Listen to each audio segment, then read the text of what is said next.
the Healing Through Love podcast with Sharlene Lynch and Rose Davidson.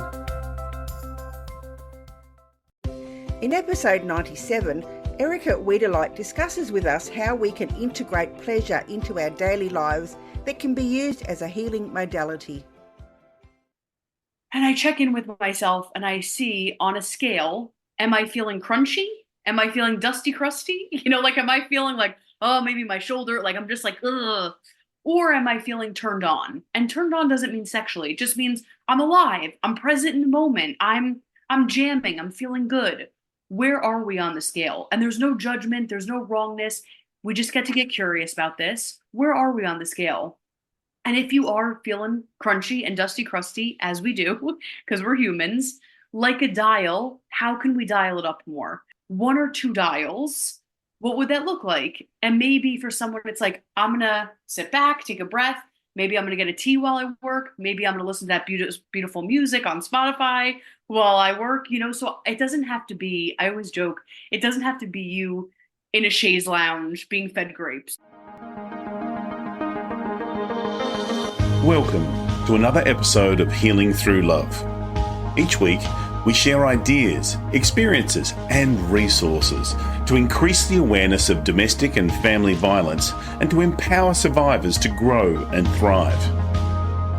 We talk with experts who share their advice, or with people who have experienced abuse, no matter where they are on their journey. This is all about healing through love. And now, here are your hosts, Sharlene Lynch and Rose Davidson.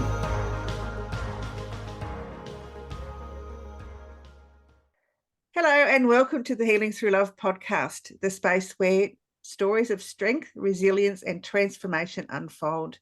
I'm your host, Rose Davidson, and I'm honoured to be your guide on this journey of empowerment and healing. Today we have a very special episode tailored just for you. Whether you're driving, sipping your cup of tea, or simply taking a moment for yourself, I want you to know that you are in a safe space. Healing Through Love is more than a podcast. It's a community. It's a beacon of hope and a reminder that you are not alone. In this episode, we have a guest who will share a story that resonates with the core of our mission. It's a story that illuminates the power of love, resilience, and the unwavering strength that lies within each of us. So settle in, take a very deep breath, and let the healing journey begin. Before we kick off today's episode, just a quick reminder, if you find value in our episodes, please consider supporting us by subscribing, sharing, and leaving a review. Your engagement helps us to reach more hearts and spread the message of healing. It's my very great pleasure to introduce to you Erica Wiederlight. And Erica is going to be talking to us about healing with pleasure. And she wants to discuss with us how integrating pleasure in our daily lives can be used as a healing modality. And a little bit about Erica, she is the confidence and pleasure coach. She's a speaker and she's a podcaster. Her work helps clients feel aligned, radiant, and fabulous. She works with clients on everything in their lives, including sexual empowerment, dating, love, pleasure, embodiment, and more. Her podcast, Welcome to the Wiederlight, is a top charting podcast where she discusses all things empowerment. Her work has been featured in Epoch Times, Galore, and Cosmopolitan magazine. And you can read more about her at wethelight.org. Erica, thank you so much for taking the time to be with us today. Thank you. It is such a pleasure to be here. I'm so excited for this really important chat. We were discussing before we came on about how healing with pleasure can assist those that have been through domestic violence. Yeah. I'm really glad that, and why I was so attracted to your work and this important mission is, for me, I see it all the time, and I help folks integrate pleasure back into their lives. Often, with sexual domestic violence, our power, our safety has been ripped away from us. It's been taken away from us. And that's why pleasure is or can be so potent because it can be a reclamation and we can make it solely ours again and safe again.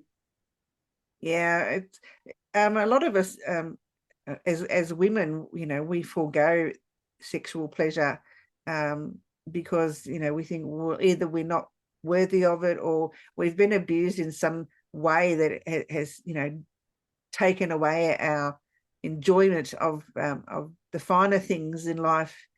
How can we as women reconnect with those feelings and bring pleasure back into our lives after being traumatized? Yeah, I love this. And it depends on who I'm working with, but usually I never suggest going from 0 to 60. Because, right, it feels like, whoa, sexual empowerment, like that's a lot. Like that's a tough pill to swallow. Like, whoa. And so what I like to presence first and foremost with working with people is just pleasure, point blank. So today I went for a swim and I was like, and I remember as I was doing my little swim, I was like, it's safe to have pleasure. It's safe to enjoy being in my body. So I like to presence first and foremost pleasure in the everyday. So whether it's you're going out for a swim, you're enjoying that delicious tea or kombucha, you're listening to jazz music and you're really hearing the guitar or whatever notes, what I first always suggest is first and foremost, before jumping into sexual empowerment, which we could always talk about, I always suggest how can we invite more just pleasure into our lives? And people are like, that's cool, Erica, what does that mean? And so what I always suggest is starting with the 5 senses. So like I said before, like hearing, maybe touching, smelling. If you don't have access to all of your senses, that's fabulous. We can lean more heavy on one. But I really do like to integrate pleasure first as just a tool that we live our life with. And then when it feels safe and we feel deserving of it, we can shift into talking about sexual pleasure, if that makes sense. Yeah, absolutely. It absolutely does, because a lot, sex for some people is just like, no, I'm not doing it, because they've either been sexually assaulted or just abused in some other way that has taken all of that pleasure away. So how can we actually, I guess, find the way to get that pleasure? So what are the steps that we would take to start from 0 to 60 and find and those steps along the way that we should be taking or can take to find the pleasure that we deserve? I love that. I think first and foremost is setting an intention around it and really trying to honor that. I know sometimes, well, actually, this is twofold. I'm like, wait, now that I say that, first and foremost, backtracking, like reversing, is I think identifying the stories that we hold around pleasure. Because I knew for me, I didn't want to run towards pleasure because I was like, it's disgusting, it's lazy. Like I had all of these stories. It's indulgent. It's a prize that you get after, the blood, sweat, and tears. So I already had so many stories on pleasure that I was like, I'm not running towards this. So first and foremost, I always like to help people unpack what stories, what beliefs do you hold around pleasure? And what do you want to hold? Like, what is the vision that you have for pleasure? Excuse me. And then once we identify that vision, that dream, that desire for pleasure, it's a little bit easier to go towards it. So, okay, great. Pretend we're like, I'm in, Erica. I want the vision. I'm down. I'm setting the intention every day. I'm going to give you a quick tool. What I like to do is I call it the pleasure scale. And throughout the day, sometimes I set an alarm. Sometimes I just check in. And I check in with myself and I see on a scale, am I feeling crunchy? Am I feeling dusty, crusty? Am I feeling like, oh, maybe my shoulder, like I'm just like, ugh. Or am I feeling turned on? And turned on doesn't mean sexually. It just means I'm alive. I'm present in the moment. I'm jamming. I'm feeling good. Where are we on the scale? And there's no judgment. There's no wrongness. We just get to get curious about this. Where are we on the scale? And if you are feeling crunchy and dusty, crusty, as we do, because we're humans, like a dial, how can we dial it up more? So I'll give you a baby example. Pretend we're working and, you know, our shoulders are to our ears and we're hunched over and we're just like, oh, this stinks. It's like, okay, hold on. If we want to just dial it like 1 or 2 dials, what would that look like? And maybe for someone, it's like, I'm going to sit back, take a breath. Maybe I'm going to get a tea while I work. Maybe I'm going to listen to that beautiful music on Spotify while I work, you know? So it doesn't have to be, I always joke, it doesn't have to be you in a chaise lounge being fed grapes. So we love that. Like it could be simple things that we can change in the moment. And I want to connect this really quick, especially if we've suffered any violence or abuse. Why this is so beautiful is we don't have to go to 0 to 60. Even 1 notch of like, oh, it's safe to enjoy this tea. It's safe to really enjoy this beautiful pie. I'm worthy and deserving of feeling good. Why it's so beautiful is it almost like helps us stack, and it tells our brain and our body that we're worthy and we're deserving and we're safe. Because I never want to blow out someone's nervous system, right? Or I never want to blow someone out like, whoa, this feels so foreign. So we do these little stacking system where it's okay, all is well. I'm safe. And we do that. We build on top of one another. Yeah, that's a really great way to start it. Little steps, baby steps are always, don't think that, and pleasure, it doesn't have to be sexual pleasure either. I mean, I know we've touched on that, but, it's just the pleasure of tasting the chocolate, or pleasure of just having nothing to do, or having your shoulders rubbed, or, pleasure is such a huge word and a huge experience, because we can find pleasure in so many things.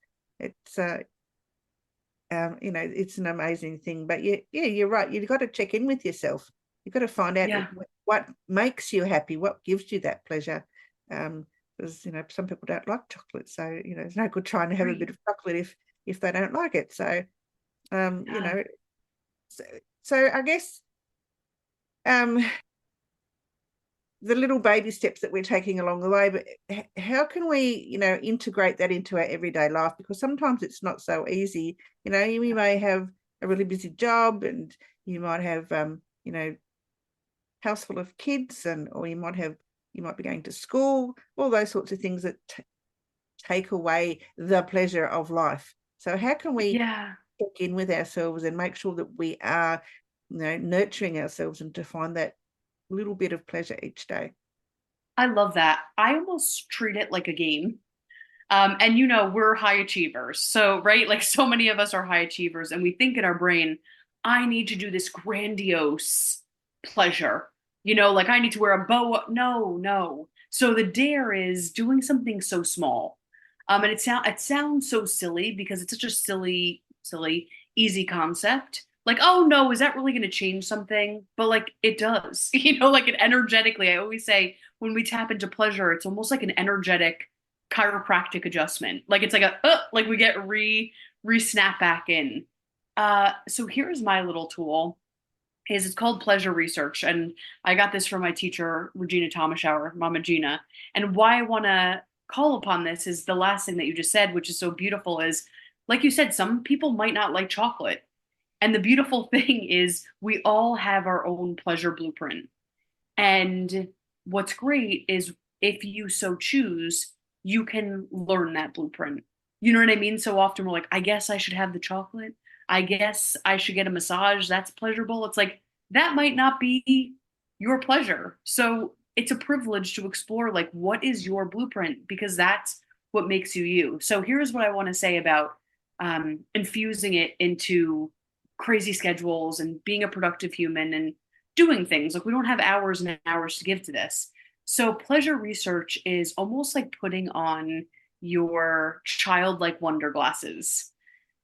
So instead of being in the mundane, right? Like I talk to people and they're always like, on Tuesdays, I always have a turkey sandwich. And then I go to yoga at 5. And I'm like, great, I don't want to take that away from you. If that feels good, like I love that. But can we get out of autopilot and just like start to put on our childlike glasses and explore? Like instead of having that turkey sandwich every Tuesday, what would it be like to have roast beef? What would it be like to have sushi? Like I don't need anything crazy. Or every commute to work, I listen to a podcast. Love that. We don't have to take it away. What would it be like to listen to music? So what's so beautiful about pleasure is we can make it accessible. It doesn't need to be this whole thing. We can really integrate it into our daily living.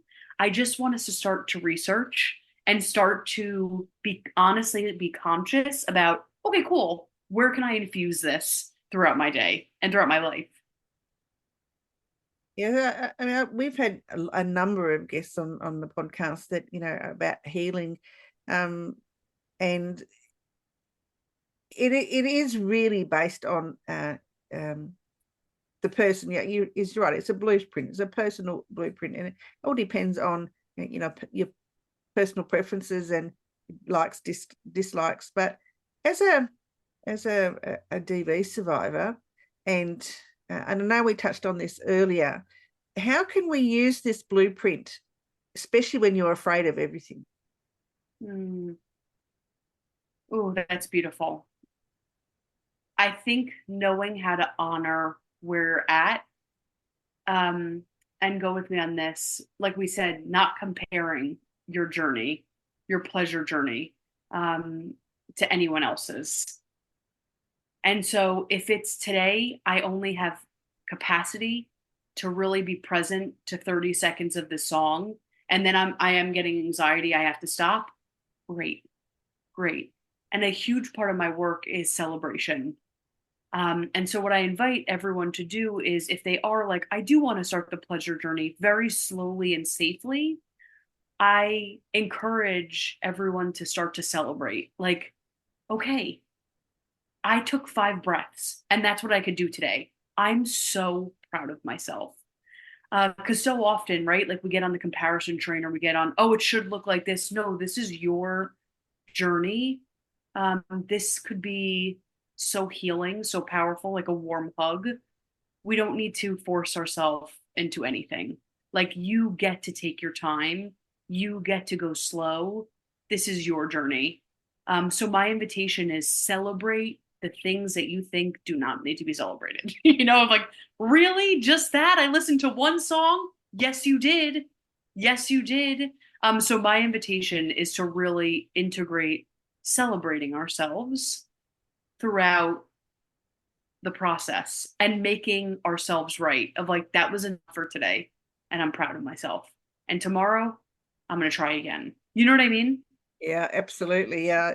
Because it can be a really hard journey for those that are, still in the situation, or have just come out of it, and haven't learned those really valuable skills on how to love yourself, and how to just take a moment just to smell the roses, because you can, and you've survived. Exactly. And I think you named something. It could just be, I know you're saying metaphorically, but it also could be quite literally allowing yourself to just smell the roses. And that's enough for today. You know what I mean? If that's what feels safe and available, just to have that one touch point of, okay, I'm worthy and deserving of having good things. And then if it's like, oh, feelings come up, okay. But like, it's just creating those like micro moments of us jumping in to that healing portal. Absolutely, because for a lot of us that have been through it, it's quite often difficult to feel safe. When you've come out the other side, because it's a lot of things are so triggering, and so just allowing yourself to find that, even if it's only 5 seconds of your day, it's something that gives you pleasure, whether it's tasting the chocolate or smelling the roses. It's so important in your self-care journey. It is. And I know we've touched upon this earlier, but I have the chills a little bit. When we start to really work these tools safely, we start to reclaim ourselves of, I've always been worthy and deserving. I'm worthy and deserving, and I deserve to be safe. And so this work can be so powerful, and it takes so much bravery. So anyone even listening to this podcast, I bow to you. I bow to you, because I understand how vulnerable, how, oh my gosh. So like you said, triggering emotions can come up. but even just listening and saying, maybe one day or maybe tomorrow, like that is powerful. That is powerful. Yeah, it certainly is. I love that. It was great. Erica, where can people find you if they want to work with you or find out more about what you do? Yeah, please. So I have so many free resources. Again, especially like we talked about, this is can be a very hot topic. A lot of people, most people come to my work feeling like, oh my gosh. So I love to give free resources to make people feel safe. And if sometimes you don't even have to talk to me, like I want you to have all the resources, all the contact points. So I have an ebook, I have a podcast, and I also have a blog, and that can be accessed. So you don't have to talk to me. You don't have to look at me. You can go on your own journey. And that's accessed through www.wethelight.org. All the ton of the free resources. If something resonated in this conversation, every month I do like to give away free discovery calls. I call them free assessments for me to hold you. And it literally is free. I'm not saying it's free, wink, wink. It genuinely is free. And it's a mini session. And we could walk through what we talked about today. We can create your own blueprint. We could slowly and safely open the door to integrate pleasure into your life. It's a beautiful call, 60 minutes. At the end, if we want to talk about working together, great. If you're like, that was enough, great. If you want other resources, great. So that really is a complimentary call. I do that to be of a place of service because I want to support and hold everyone. And again, you could get that on the website, which is wethelight.org. And it says book your free call. And I would be honored to hold whoever feels called to. That would be fabulous. Oh, Erica, that's such a generous offer. Thank you so much.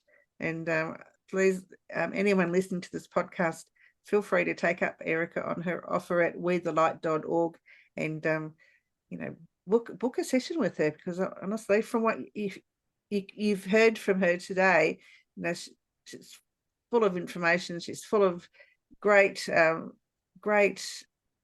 energy, and she will help you find that place that you need to get to feel safe and to feel honored and to honor yourself.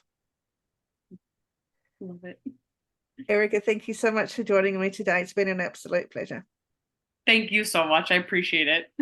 Bye for now. Bye. Thank you for joining us for this episode of Healing Through Love.